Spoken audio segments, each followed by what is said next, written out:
Sean, you've had a few days to review and digest London. How do you assess that victory now? I thought it was one of our best performances of the season, and it had to be. Like I say, London played really well. I was really pleased about our keep chasing and effort areas, but some resilience there in our D. So yeah, I thought it was a really good win. It came at some cost, with Elijah Taylor suffering another head injury. He's had a few of them this year, so I understand he has to see a specialist now. And Matty Ashurst, what's the latest on him? Yeah, Matty Ashurst has got a scan on Thursday, so we'll find out more whether it's a recurring hamstring. I'm not too sure. And Elijah needs to go and see a specialist. Probably had a couple of concussions there now, so we're going to be missing those two this week. But opportunities obviously come about for other players. Ryan Lannon gets back into the squad, and I think we're going to see Matty Foster for the first time. Yeah, I think we need to have a look at Matty. He brought him in for a reason. I want to see him play before we're going into the big games. They're all big games, but the semi-finals. So I need to make sure I know my best team. Top 6 secure. If you beat Doncaster, that will be top 4 secure and home advantage.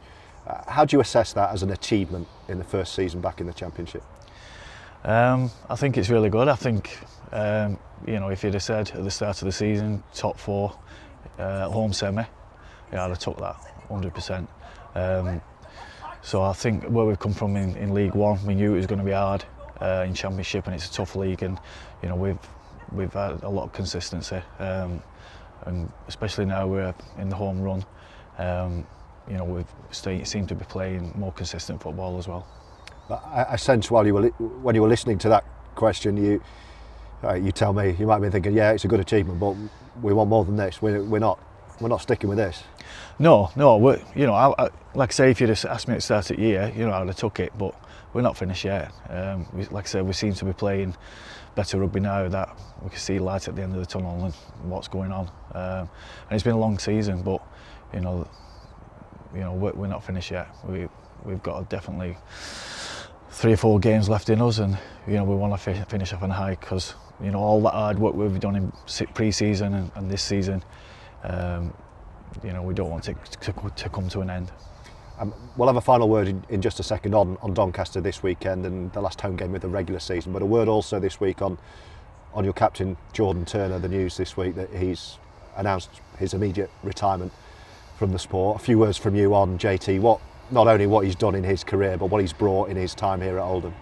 Yeah, unbelievable player, unbelievable bloke. I played in 2010 with him, at Hull FC. He was a young kid then, and what a talent. So he's had a great career, in the UK and in Australia. And every time you kind of write Jordan off, he comes back bouncing.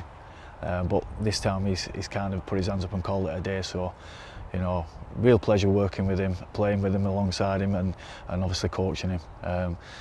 So what an achievement for him. So a final word on this weekend. Doncaster gave you boys a real scare away from home. What kind of game should we expect Sunday in front of a home crowd? Yeah, they're a big side, and if you let them play, they can definitely play. So I think our D needs to get on this week, and we probably need to restrict them with possession, because if we give them too much possession, they're very dangerous. And they've got some really good individuals and really strong outside backs and big forwards, so we probably need to take away the time and space, and also don't give them too much possession by making errors and stuff like that. So yeah, it's going to be a tough game. Cheers, boss. I'll let you get out of the bright sunshine. We'll see you Sunday. Cheers, mate.